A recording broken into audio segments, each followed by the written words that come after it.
The very first step is go. If you start collection before you start extension, you will be in big, big, big trouble. Now, how do we remember all of this stuff? We don't have to remember anything. Often, at the end of a clinic, someone will come to me and they will say, can you give me a program to go home with? And I giggle to myself and go, sure. And I can give it to you for free. And there's probably, let me think, maybe 30 steps. I'm guessing probably 20, 30 steps, 30 lessons that I could give you for free. And they're the best lessons in the world. And if you do these lessons one by one by one, you will be the world's best riders and horses. If you do it absolutely in that order, it's the world's best training program. Now, if I charge, say, $1,000 for that, would you pay it? Come on, the world's best training program. You guarantee that you're going to get that horse to get to his full potential or her full potential. Guarantee it. Would you pay $1,000? I would. Guarantee. $2,000? Maybe? $3,000? I don't know. Well, it's free. You can't do much better than that. Get your pen. Here's where the world's best training program happens to lie. www. Write it down. F for Fred, E for Edward, I for Ireland, .org. www.fei.org. It has the world's best training program. It's about 30-something, 20, 30-something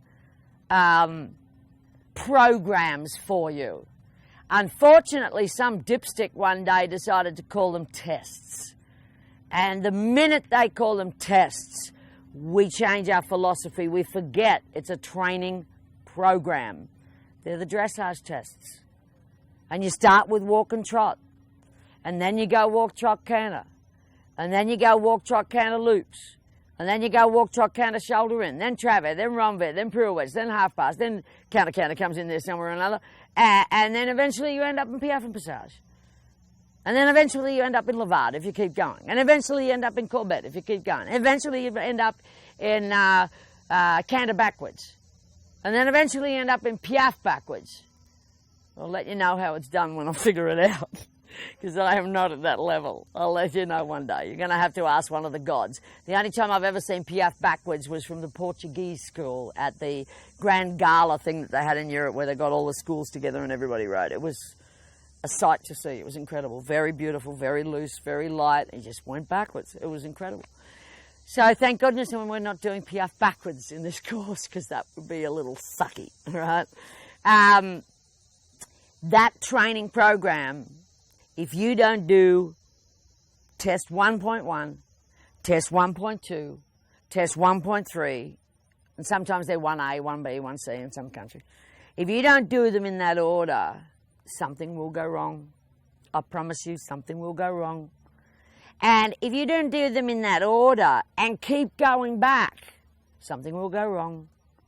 Now, I know, as a Grand Prix rider myself and as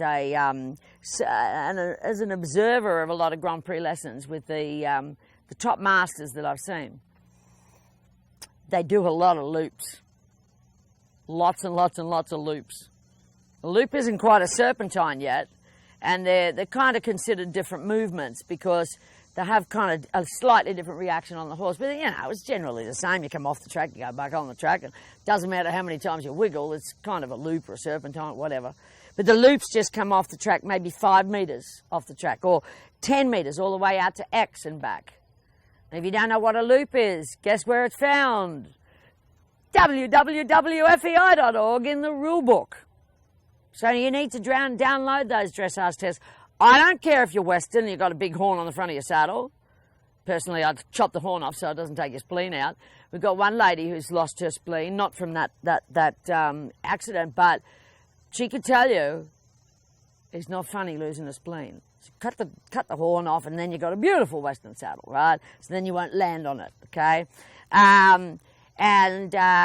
I don't care if you're Western. My husband's Western. I'm never going to get him in stretchy white pants. That's not going to happen. I'm ex-Western too, the Australian version, right? Polo cross, camp draft. That's as bushy as you get, right? You can take the country out of the girl, but what is it? Yeah, you can take the girl out of the country, you can't take the country out of the girl, right? I still know how to boot scoot. So it doesn't really matter. Dressage tests. I don't care if you're a reiner. Dressage, I hate even the word now because it's come to mean, you know, bitter and twisted old housewives and snooty attitudes.